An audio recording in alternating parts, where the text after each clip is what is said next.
الحمد لله نحمده ونستعينه ونستغفره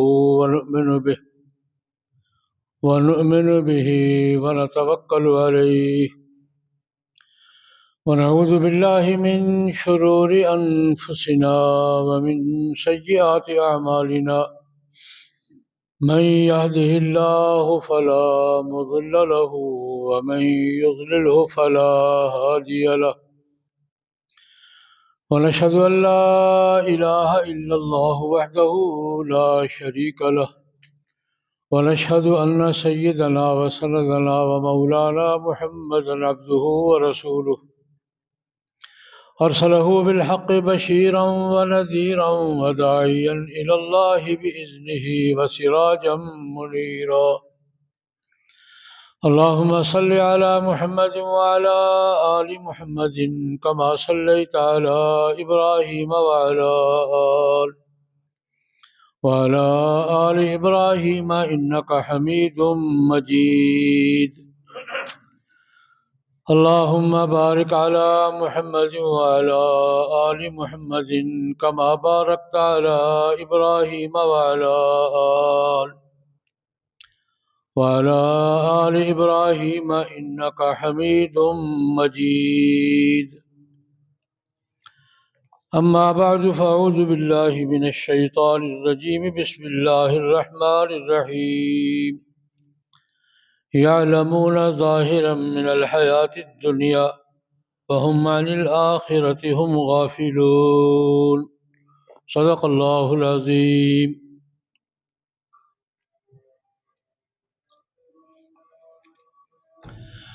بزرگان محترم، برادران اسلام، قرآن مقدس کی ایک آیت کریمہ تلاوت کی ہے۔ مختصر وقت کے اندر اس آیت مبارکہ کی روشنی میں کچھ ضروری باتیں عرض کرنے کی کوشش کروں گا۔ اللہ جل جلالہ و عم نوالہ کی بارگاہ میں دعا فرمائے، خداوند ذوالجلال مجھے صحیح عرض کرنے کی، آپ حضرات کو صحیح سننے کی، مجھے آپ کو سب مسلمان بلکہ انسان بھائیوں کو صحیح بات سمجھنے، قبول کرنے اور اس پر عمل کرنے کی توفیق عطا فرمائے۔ یہ آیت کریمہ سورۃ الروم کی ہے، اور اس کا پس منظر یہ ہے کہ جناب نبی کریم صلی اللہ علیہ وسلم کی بعثت سے پہلے دنیا میں دو بڑی طاقتوں کی جنگ تھی، فارس کی اور روم کی۔ فارس کے لوگ مجوسی تھے، روم کے لوگ عیسائی تھے۔ اس وقت دو بڑی طاقتیں تھیں، ہر زمانے میں بڑی طاقتیں دو تین رہی ہیں، دنیا کی کشمکش چلتی آ رہی ہے۔ جناب نبی کریم صلی اللہ علیہ وسلم نے جب توحید کی دعوت دی، وحی کی طرف رجوع کا تلقین فرمائی، تو مکے کے ماحول میں بھی دو الگ الگ فریق بن گئے، مسلمان اور مشرک۔ یہ 13 سالہ مکی زندگی کا دور جو ہے کشمکش کا دور تھا۔ نبی کریم صلی اللہ علیہ وسلم اللہ کی توحید کی بات، وحدانیت کی بات، دین کی بات کرتے تھے، اور مشرکین اپنی پرانی جاہلیت پہ قائم تھے۔ قدرتی طور پر دونوں کی ہمدردیاں، جب آپس میں مخالفت ہونا تو ہمدردیاں بھی مخالف ہی ہوتی ہیں، فطری بات ہے۔ اس جنگ میں مشرکین مکہ کی دلچسپیاں ایران کے ساتھ تھیں، مسلمانوں کی ہمدردیاں روم کے ساتھ تھیں۔ ایک تو فطری بات ہے کہ جو اس کا مخالف ہوگا میں اس کے خلاف ہی جاؤں گا، ایک تو یہ نفسیاتی بات، لیکن ایک بات نظریاتی بھی تھی کہ عیسائی باہر اہل کتاب ہے، پرانی کتاب کو ماننے والے ہیں، اور مجوسی تو خود ساختہ مذہب ہے جیسا بھی ہے۔ تو اس تناظر میں مشرکین مکہ کی ہمدردیاں ایران کے ساتھ تھیں اور مسلمانوں کی ہمدردیاں روم کے ساتھ۔ پہلے ایران نے چڑھائی کی، وہ قسطنطنیہ تک جا پہنچا، لمبی کہانی ہے۔ تو مشرکین مسلمانوں سے تانے دیا کر، تمہارے ساتھی مارے گئے۔ مشرکین تانے دیا کرتے تھے۔ اس دوران ایک روایت میں آتا ہے کہ حضرت صدیق اکبر رضی اللہ عنہ نے اس مخالفت کے تناظر میں ایک مشرک کے ساتھ، قریشی کے ساتھ جھگڑا ہو گیا۔ انہوں نے کہا نہیں یہ جیتیں گے، وہ کہا نہیں یہ جیتیں گے، لڑائی کہیں ہوتی ہے، مقابلے کہیں ہوتے ہیں، وہ کہ وہ جیتیں گے۔ وہ حضرت صدیق اکبر نے شرط لگاؤ یار، یہ ماحول میں نے عرض کیا، بلکہ تفصیلات میں نہیں جا رہا۔ ہوا یہ کہ جب بدر کی جنگ ہوئی ہے، ادھر سے بدر کی جنگ ہوئی ہے، اللہ پاک نے مسلمانوں کو فتح عطا فرمائی ہے، ادھر سے رومیوں نے ایرانیوں کو شکست دینا شروع کر دی۔ اب اللہ رب العزت نے وہ ماحول بیان کیا، الف لام میم غلبت الروم فی ادنی الارض وہم من بعد غلبہم سیغلبون۔ فرمایا کہ رومی مغلوب ہو گئے، لیکن گھبرانے کی بات نہیں ہے، کچھ سالوں کے بعد یہ غالب آئیں گے۔ یوم یفرح المومنون، مسلمانوں کو خوشی ہوگی۔ اس حوالے سے کہ بہرحال ان کی ہمدردیاں عیسائیوں کے ساتھ تھی مجوسیوں کے مقابلے میں، یہ تو اس کا پس منظر ہے، لیکن اللہ رب العزت نے ایک جملہ فرمایا، اس پر آج بات کرنا چاہتا ہوں۔ فرمایا دنیا کے لوگ جو ہے نا، ان کا علم، ان کا سارا اپروچ ظاہری باتوں پر ہے۔ یعلمون ظاہرا من الحیات الدنیا، یہ ظاہری حالات پر ان کو علم ہوتا ہے، اور ظاہری حالات پر ہی نتیجہ مرتب کرتے ہیں، نتیجے سے یہ بے خبر ہوتے ہیں، آخرت سے بھی یہ خبر ہوتے ہیں۔ یعلمون ظاہرا من الحیات الدنیا، ظاہری باتوں پر یقین کر کے اپنے نتائج اخذ کر لیتے ہیں، لیکن ہم عن الآخرۃ ہم غافلون، آخرت سے یہ بے خبر۔ اس کے دو معنی کرتے ہیں مفسرین۔ ایک معنی تو یہ ہے کہ دنیا کا علم جتنا بھی ہے دنیا تک ہی ہے، جو بھی علوم بھی دنیا میں ہیں وہ دنیا کے دائرے میں ہی ہے، ان ہی الا حیاتنا الدنیا۔ لیکن دین کا علم جو ہے یہ دنیا اور آخرت دونوں کا ہے۔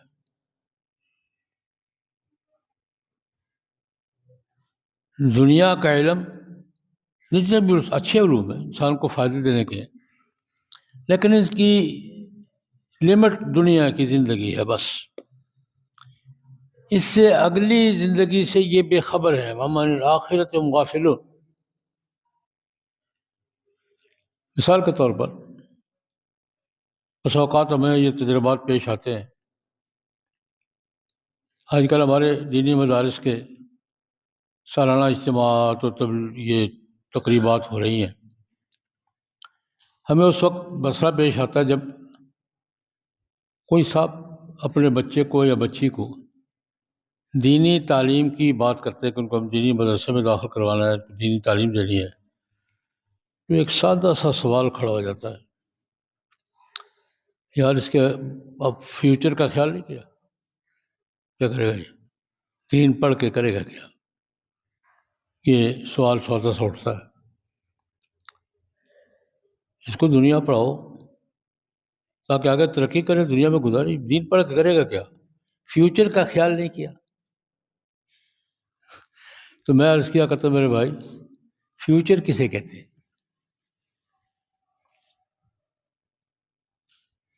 بچہ ہے، اس کو میں نے کس طرح لگانا ہے، اس کے مستقبل کی فکر میں نے کرنی ہے، میں فکر کروں گا تو بچہ کسی لائن پہ لگے گا ولا نہیں لگے گا، اپنے طور پہ تو کچھ لگے گا۔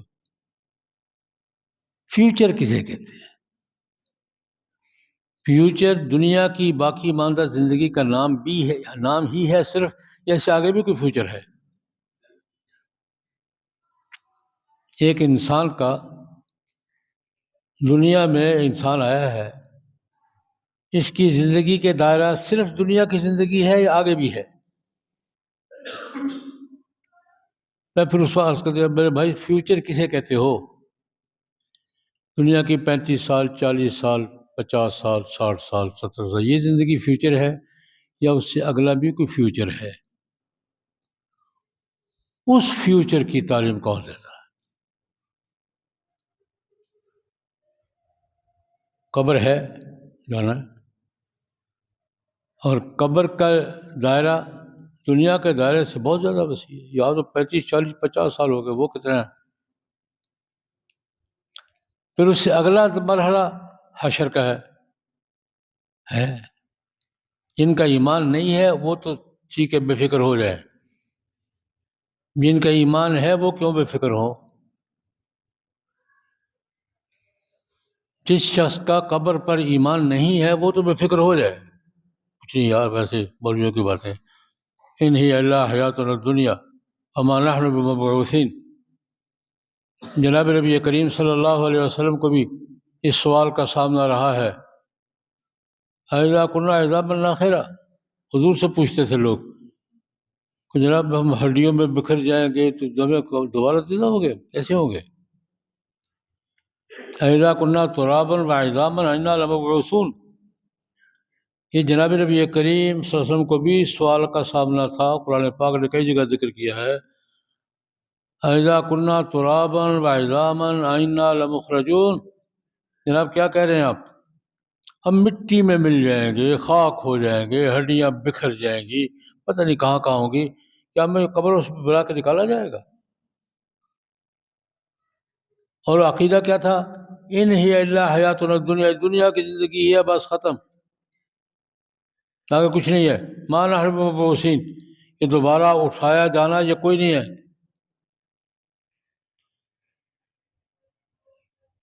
یہ جناب نبی کریم صلی اللہ علیہ وسلم کو بھی ایک دفعہ حضور تشریف لے جا رہے تھے، ابو جہل نے حضور کو دیکھ کے کوئی ہڈی پڑی ہوئی تھی بیکار سی، اٹھائی، کہتے ہیں محمد صلی اللہ علیہ وسلم آپ یہ کہتے ہیں کہ یہ دوبارہ زندہ ہوگی، یہ ہڈی دوبارہ زندہ ہوگی،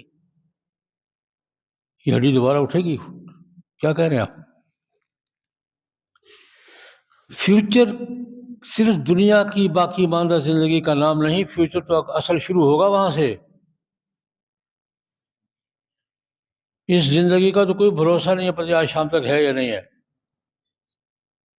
کس کو گارنٹی ہے؟ آج شام کی گارنٹی کسی کے پاس ہے؟ یہ 80 سال بھی ہو سکتی ہے، 90 سال بھی ہو سکتی ہے، 80 گھنٹے بھی ہو سکتی ہے، 80 منٹ بھی ہو سکتی ہے۔ اللہ رب العزت نے کسی انسان کو اس کی لمٹ طے تو کی ہے، پہلے دن طے کر دی تھی، بتائی نہیں ہے۔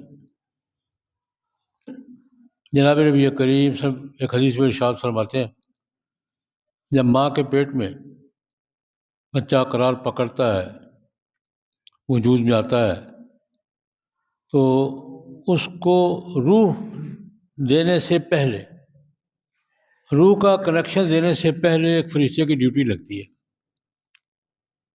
بخاری شریف کی روایت ہے،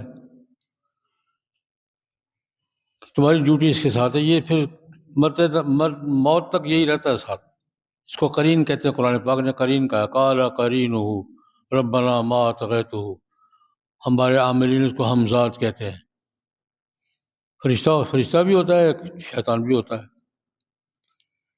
لیکن جو بات عرض کر رہا ہوں کہ فرشتے کی ڈیوٹی لگتی ہے کہ تیری ڈیوٹی اس کے ساتھ ہے، وہ اللہ سے پوچھتا ہے جناب یہ کنیکشن دینے سے پہلے، ماں عمرو، کتنی عمر ہے اس کی، کتنا لکھنا ہے، ماں رزقو، اس کا کوٹا کتنا ہے، رزق کیا ہے، ماں کسبو، یہ مشغلہ کیا کرے گا کیا دنیا میں، اشقی ام سعید، یہ کس کھاتے میں؟ ادھر کے کھاتے میں، ادھر کے کھاتے میں، اس کی کیٹیگری کیا ہے؟ یہ سوال ہوتے ہیں، 4 سوال۔ ما رزق، ما عمر، ما کسب، اشقی ام سعید۔ اللہ اس کو کتنی دیر کے لیے بھیجنا ہے؟ اللہ پاک اس کو فواد اطلاع تھا۔ ما رزق، اس کا رزق کیا ہوگا؟ کوٹا، آج کی اصطلاح میں کوٹا کتنا رکھا ہے اس کا؟ یہ ہے۔ ما کسب، کام کون سا کرے گا؟ ذمہ داری کرے گا، تجارت کرے گا، کیا کرے گا؟ لکھا جاتا ہے۔ اشقی ام سعید، یہ نیک بختوں میں شمار ہوگا یا بدبخت؟ کیٹیگری کون سی ہے اس کی؟ یہ 4 سوال ہوتے ہیں، لکھے جاتے ہیں، فرشتہ لکھتا ہے، پھر سیل ہوتی ہے فائل، پھر کنیکشن دیا جاتا ہے، پھر کنیکشن ہوتا ہے۔ میں بات یہ کر رہا ہوں کہ اللہ پاک دنیا میں آنے سے پہلے لمٹ طے کر دیتے ہیں، اس کی عمر کتنی ہے بتاتے نہیں ہیں، نہ کسی انسان کو اس کی عمر بتائی ہے، نہ دنیا کو اس کی عمر۔ دنیا میں بھی یہ کہا ہے کہ دنیا فانی ہے بھائی، ختم ہو جائے گی، لیکن بتایا نہیں ہے۔ ایک مشہور تاریخی واقعہ ہے، ہارون الرشید ہمارے مسلمانوں کے بڑے خلیفہ گزرے، انہوں نے خواب میں دیکھا حضرت عزیر علیہ السلام سے ملاقات ہوئی، جن کا یہ محکمہ ہے موت کا۔ ملاقات بھی ہو گئی، تعارف بھی ہو گیا۔ تو ہارون رشید کہتے ہیں کہ اتفاق سے ملاقات ہو گئی ہے، حضرت میرے یہاں آنا کب ہے مجھے بتا دیں ذرا۔ اتفاق سے ملاقات ہو گئی ہے، تعارف بھی ہو گیا ہے، میرے یہاں کب تشریف آوری ہوگی؟ کہتے انہوں نے پنجہ دکھایا، غائب ہو گئے۔ اب یہ پنجہ کیا ہے؟ اب تعبیر پوچھ رہے ہیں امیر المومنین لوگوں سے، یہ پنجہ کیا ہے؟ کسی نے کہا 5 سال ہیں، کسی نے کہا 5 مہینے ہیں، کسی نے کہا 5 دن ہیں، اور کہ نہیں۔ خواب کے علم کی تعبیر اس وقت کے علماء میں امام ابو حنیفہ رحمۃ اللہ علیہ یہ خواب کی تعبیر کے ماہر ہیں، ان سے پوچھو۔ انہوں نے کہا جناب یہ پنجہ اور کچھ بھی نہیں ہے، یہ انہوں نے کہا کہ یہ 5، مجھے بھی پتہ نہیں میں نے کب آنا ہے، یہ 5 باتوں میں سے ہے جن کا علم اللہ نے کسی کو نہیں دیا۔ یہ ان 5 باتوں میں سے ہے جس کا اللہ نے کسی کو نہیں، مجھے بھی آرڈر ہوگا تو مجھے نہیں پتا کب آنا۔ تو خیر، یعلمون ظاہرا من الحیات الدنیا وہم عن الآخرۃ غافلون، کہ یہ دنیا کے معاملات کو تو جانتے ہیں، آخرت کے معاملات کو نہیں جانتے، جبکہ فیوچر میں دونوں شامل ہیں، انسان کو تیاری دونوں کی کرنی ہے۔ دنیا کی تیاری بھی یہی کرنی ہے، دنیا کو منع نہیں کیا اللہ رب العزت نے، دنیا کمانے سے، دنیا حاصل کرنے سے، دنیا میں کوئی منع نہیں کیا، ترغیب دی ہے۔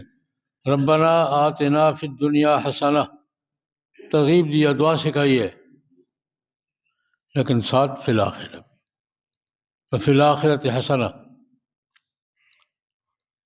دنیا سے منع نہیں کیا، لیکن دنیا اور آخرت کا توازن قائم کر کے، جتنا یہاں رہنا ہے جتنا یہاں کے لیے، جتنا وہاں رہنا ہے اتنا وہاں کے لیے۔ تو میں آخرت سے غافل نہیں ہو جاؤ،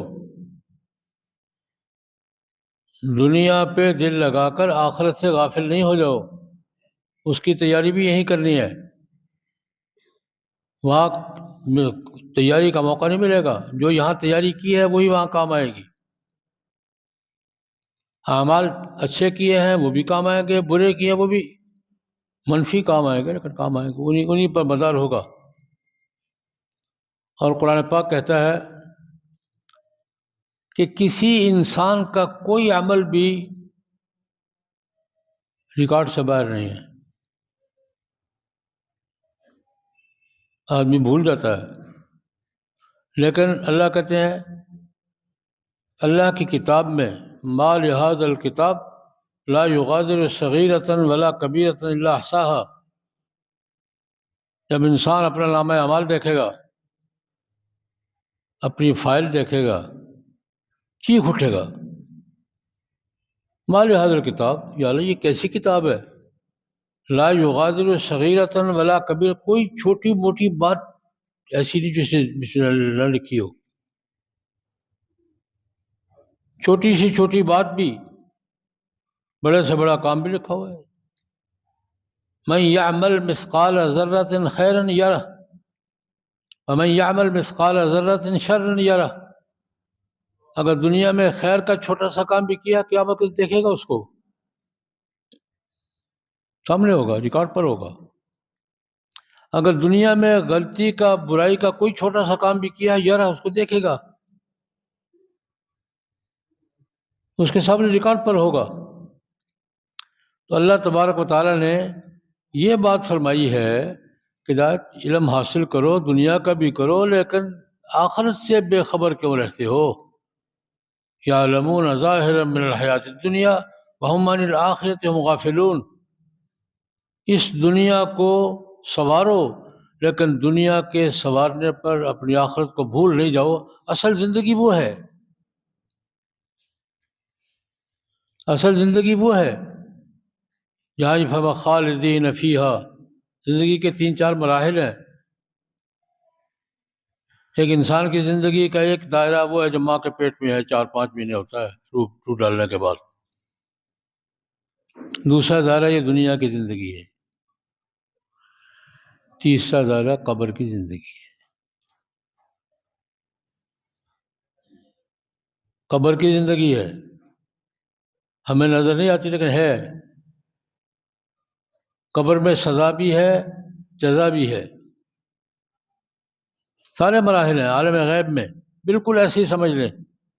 چھوٹی سی مثال سے،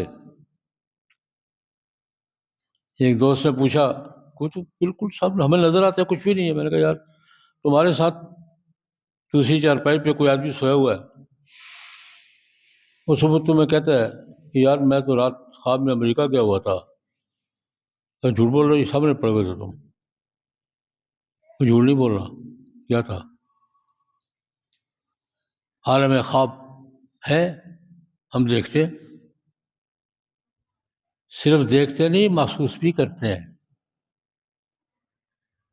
وہ صرف تخیل نہیں ہوتا، انسان خواب دیکھتا ہے، بس اوقات ہڑبڑا کر اٹھ بیٹھتا ہے، خوف کے مارے نیند اکھڑ جاتی ہے، خواب کے نتائج بھگتتا ہے، ساتھ والے کو کچھ پتہ نہیں ہے، تو اس کی نظر میں سویا ہوا ہے وہ پتہ نہیں مکہ پھر رہا ہے کہ مدینہ پھر رہا ہے کہ لندن پھر رہا ہے کہ شکاگو پھر رہا ہے، عالم تخیل میں، خواب کی دنیا میں۔ بالکل ایسے ہی قبر میں پڑا ہوا ہمیں کچھ محسوس نہیں ہوتا، لیکن اس کے ساتھ سب کچھ ہو رہا، اس کے ساتھ نیکی کی جزا کا معاملہ بھی ہو رہا ہے اور بدی کی سزا کا معاملہ بھی ہو رہا ہے۔ اور اس کے بعد حشر کا میدان تو 50,000 سال کا بتا تھا، 50,000 سنہ، 50,000 سال کا لمبا دن۔ اب اس سے کیوں غافل ہو گئے ہو؟ یعلمون ظاہرا من الحیات الدنیا وہم عن الآخرۃ ہم غافلون، دنیا کے ظاہری معاملات پہ تم علم کرتے ہو، کرو ضرور کرو، لیکن اگلا مرحلہ بھی سوچ لو کہ آگے کیا ہوگا۔ آج بھی بات میں نے دینی مدارس کے حوالے سے شروع کی تھی، ہمارے آخری تقریبات ہو رہی ہیں۔ یہ تقسیم کیا ہے؟ تقسیم کا ایک پہلو تو یہ ہے کہ ہمیں ہمارے آج کے تعلیمی نظام میں سب کچھ پڑھایا جاتا ہے، نہیں پڑھایا جاتا، پڑھایا جاتا تھا انگریزوں کے آنے سے پہلے۔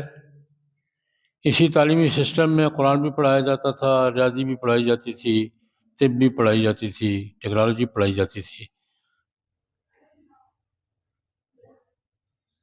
1857 کے بعد انگریزوں نے یہ مضامین نکال دیے۔ 1857 سے پہلے ایک ہی سکول تھا، وہی نصاب تھا درس نظامی کا۔ ریاضی بھی تھی، طب بھی تھی، سائنس بھی تھی، ٹیکنالوجی بھی تھی، قرآن بھی تھا، حدیث بھی تھی، فقہ بھی تھی، سب کچھ تھا، نکال دیے۔ عربی نکال دی، قرآن پاک کی بطور سبجیکٹ کے تعلیم نکال دی، حدیث اور فقہ نکال دی، اس کے لیے یہ مدارس بنے۔ اس کو مقابلہ نہ بھی سمجھے تب بھی یہ تقسیم کار ہے۔ جو وہاں نہیں پڑھائے جا رہے وہ یہاں پڑھائے جا رہے ہیں، یا جو جہاں پڑھائے جا رہے ہیں وہاں نہیں پڑھائے جا رہے۔ تقسیم کار ہے۔ اگر ہم اس کو مقابلہ ہم نے بنا لیا ہے، مقابلہ نہیں ہے، تقسیم کار ہے۔ ایک محفل میں گفتگو چل رہی تھی، عام طور پہ اس موضوع پہ چلتی رہتی ہے۔ میں کہتے یار ایسے سائنس ہے، سائنس کا موضوع کیا ہے، یہ چیز کیا ہے، کیسے کام کرتی ہے، اس کو اپنے فائدے میں کیسے استعمال کیا جا سکتا ہے۔ جنرل سائنس یہ ہے، کوئی چیز بھی دریافت کی ہے، اور میڈیکل سائنس ہے، انسان کی باڈی ہے۔ چلو اسی پہ بات ذہن میں لے آتے ہیں۔ میڈیکل سائنس کیا ہے؟ انسان کی باڈی، انسان کی جسم۔ سائنس بہت اچھا ریسرچ کرتی ہے، باڈی پہ ریسرچ ہوتی ہے، اس کی ایک ایک چیز کا تجزیہ ہوتا ہے، اور میڈیکل سائنس نے کمال کیا کہ انسان کی ہر چیز کا تجزیہ کر کے اس کا نیٹ ورک بتایا ہے۔ میں ایک موقع پہ بات بن کے یار 2 کام آپ کرتے ہیں، 2 ہم کرتے ہیں، یہ کیا ہے آپ بتاتے ہیں۔ یہ ہڈی ہے، یہ دانت ہے، یہ خون ہے، یہ پٹھے ہیں، ایسے ورک کرتے ہیں، نیٹ ورک کیا ہے۔ لیکن آپ نے کبھی یہ بات بھی کی ہے کہ یہ بنایا کس نے؟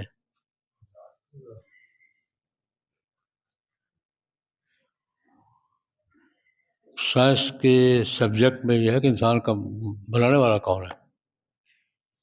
اس بٹن کا بنانے والا تو میں تلاش کرتا ہوں، میڈ ان کوریا ہے، میڈ ان جاپان ہے، میرا میڈ ان کون ہے؟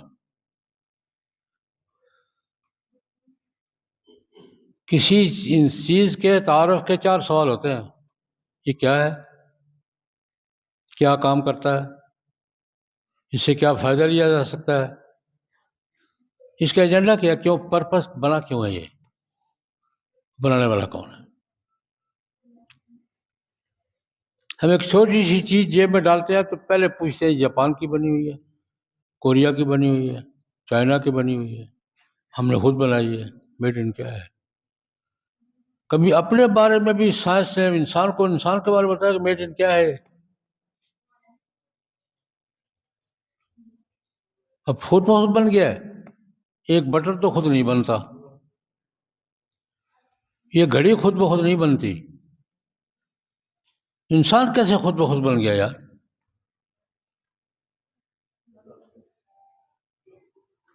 میں دینی مدارس اور آج کی تعلیم میں کوئی مقابلہ نہیں ہے، تقسیم کار ہے۔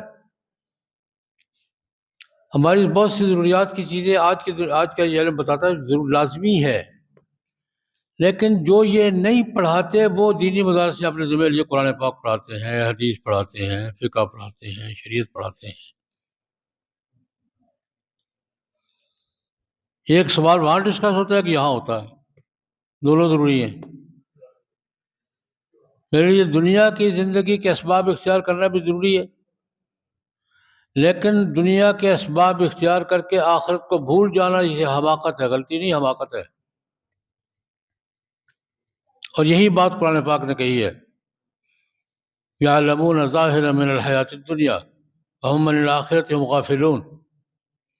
دنیا کا علم حاصل کرتے ہیں، دنیا کی تعلیم ان کے دائرے میں ہے، لیکن انجام کیا ہوگا، آگے کیا ہوگا، فیوچر کیا ہوگا، قیامت کے دن کیا ہوگا، حشر میں سوال جواب کیا ہوگا، حساب کتاب کیا ہوگا؟ حساب تو دینا ہے.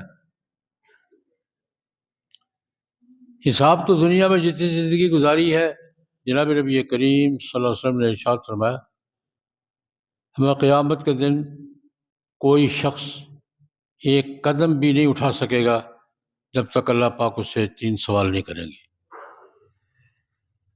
اللہ پاک پوچھیں گے تجھے زندگی دی تھی کس میں صرف کیے؟ تمہیں 50 60 70 80 سال سے کیا کیا تم نے؟ تمہیں میں نے دولت دی تھی، کیا کیا اس کا؟ دنیا میں تمہیں دولت دی تھی، جتنی بھی دی تھی، کیا کیا اس کا؟ تمہیں میں نے جوانی کی صلاحیتیں دی تھی، جوان بنایا تھا، جوانی کی قوت دی تھی، کیا کیا؟ ہر چیز کے بارے میں سوال ہوگا، اس سوال کی تیاری ہم ایک دنیا کا چھوٹا سا پیپر ہوتا ہے اس کی تیاری تو کرتے ہیں، امتحان دینا جی، تیاری کرو جی، پیپر آ رہا. وہ جو پیپر آ رہا ہے اس پیپر کی تیاری کون کرے گا؟ کس نے کرنی ہے؟ اور وہ تو آغاز ہو جاتا ہے، آنکھ بند ہوتے ہی شروع ہو جاتا ہے کام. امیر المومنین حضرت عثمان بن عفان رضی اللہ تعالیٰ عنہ کے بارے میں آتا ہے کہ جو ہی قبر نظر پڑتی تھی، قبرستان سے کچھ رونے لگ جاتے تھے، آنکھوں سے آنسو جاری ہو جاتے تھے. داڑھی مبارک گھنی تھی، آنسو سے تر ہو جاتی تھی. حضرت عثمان کے معمول کے یہ ذکر کرتے ہیں ان کے سوال نگار. کسی نے پوچھا امیر المومنین، قبر کا یہ جہنم کا ذکر ہوتا ہے، حشر کا ذکر ہوتا ہے، پلصراط کا ذکر ہوتا ہے، آپ پر یہ کیفیت طاری نہیں ہوتی اور قبر کو دیکھ کر آپ پر یہ گریہ طاری ہو جاتا ہے، رونے لگ جاتے ہیں، داڑھی مبارک آنسو سے بھر جاتی ہے، اس کی وجہ کیا ہے؟ بڑا عجیب جواب دیا. فرمایا دیکھو یہ پہلا پیپر ہے، پہلا امتحان یہ ہے. جب قبر میں جاتے ہی فرشتے پوچھیں گے من ربوں کا، ما دینوں کا، من نبیوں کا. پہلا سوال، سب سے پہلا مرحلہ یہ ہے امتحان کا. جناب نبی کریم صلی اللہ علیہ وسلم نے ارشاد فرمایا کہ انسان جب قبر میں جاتا ہے اور لوگ چھوڑ چھاڑ کے چلے جاتے ہیں، اب فرشتے آتے ہیں، پوچھتے ہیں پہلا سوال ربوں کا، رب کون ہے؟ کس کے لیے زندگی گزاری ہے؟ من نبیوں کا، نبی کون ہے، کس کے کہنے پہ گزاری ہے؟ ما دینوں کا، تیرا دین کیا تھا؟ یہ پہلا، حضرت عثمان رضی اللہ عنہ فرماتے پہلا مرحلہ یہ ہے، اس سے نکل گیا تو آگے بھی نکل جائے گا، تو یہیں پھنس گیا تو کیا ہوگا؟ جو پہلے پیپر میں ہی پھنس گیا وہ کیا کرے گا؟ اور یہ ہے اللہ پاک فرماتے ہیں ٹھیک ہے، دنیا کے امتحانات کی بھی تیاری کرو، دنیا کے کاموں کی تیاری بھی کرو، اسباب فراہم کرو، اچھی سے اچھی زندگی گزارو جائز ذرائع میں. صرف 2 شرطیں لگائی ہیں، ذرائع جائز ہوں اور دوسرے کے لیے تکلیف کا باعث نہ ہو. زندگی کا کوئی بھی رنگ اختیار کرو، حلال سے، جائز سے، اور دوسری بات دوسرے کے لیے، پڑوسی کے لیے، دوسروں کے لیے تکلیف کا باعث نہ ہو، ایڈجسٹ ہو کر چلو. دنیا سوسائٹی اس کا نام ہے، ایک دوسرے پر فخر جتانے کا نام نہیں ہے، ایک دوسرے پر رعب جمانے کا نام نہیں ہے. ایڈجسٹ ہو کر چلنا اس کو سوسائٹی کہتے ہیں. لیکن ساتھ فرمایا کہ دنیا میں جتنی بہتر زندگی گزار سکو جائز ذرائع سے، دوسروں کو تنگ کیے بغیر گزارو، لیکن اس دنیا کی 40 60 50 60 سال کی زندگی کے لیے قبر کی زندگی برباد نہیں کر لو، حشر کا ماحول برباد نہیں کرو، اپنے آنے والی زندگی کو برباد نہیں کرو. ایک اتنی سی بات قرآن پاک نے سمجھائی ہے، وَمَا يَعْلَمُونَ ظَاهِرًا مِنَ الْحَيَاةِ الدُّنْيَا وَهُمْ عَنِ الْآخِرَةِ غَافِلُونَ. لوگوں کا حال یہ ہے دنیا کے معاملات سارے سیٹ رکھتے ہیں، آخرت سے بے خبر ہو جاتے ہیں، آخرت سے بے پرواہ ہو جاتے ہیں۔ فرمایا کہ ایسا نہیں، آخرت کی فکر، دنیا کی فکر بھی کرو، آخرت کی فکر۔ یہ مسجد میں آپ دیکھ رہے ہیں ماشاءاللہ، مسجد کی دوبارہ تزئین، مرمت وغیرہ کا کام شروع ہے، بہت اچھا۔ ہمارے محترم دوست ہیں ڈاکٹر فضل الرحمان صاحب اور ان کی ٹیم ہے، بڑے ذوق سے کر رہے ہیں۔ میں کوئی اپیل نہیں کر رہا ہوں، میں صرف دعا کے لیے کہہ رہا ہوں کہ جو دوست اس کام کو، مسجد کی تزئین و آرائش کا کام کر رہے ہیں، ڈاکٹر فضل الرحمان صاحب اور ان کی ٹیم، ان کے رفقا وقت بھی دے رہے ہیں، خرچ بھی کر رہے ہیں، اور مسجد کو یہ مرمت وغیرہ کے جو کام بھی ہوتے ہیں، 150 سال ہو گیا اس کو، تو ان کے لیے دعا کریں اللہ تبارک و تعالیٰ انہیں اس کام کے بہتر تکمیل کی توفیق عطا فرمائے، اللہ پاک انہیں جزائے خیر عطا فرمائے، دنیا میں بھی اور آخرت میں۔ آج ابھی اس وقت بھی جامعہ نصرت العلوم ہمارا شہر کا بڑا مدرسہ ہے، وہاں سالانہ دستار بندی کی تقریب اس وقت ہو رہی ہے۔ جمعیت علماء اسلام پاکستان کے امیر حضرت مولانا فضل الرحمان صاحب تشریف لائے ہوئے ہیں، جمعہ انہوں نے وہاں پڑھا رہے ہیں۔ جمعہ کے بعد فضلاء کی دستار بندی کریں گے، حافظوں کی بھی، قاریوں کی بھی، علماء کی بھی۔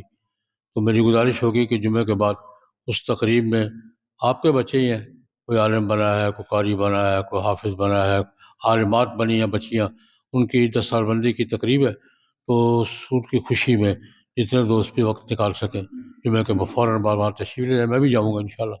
تو وہ ہمارے شہر کے بڑے مدرسے کی تقریب ہے، اللہ پاک کامیابی نصیب فرمائے، برکات نصیب فرمائے، اللہم صلی اللہ علیہ وسلم۔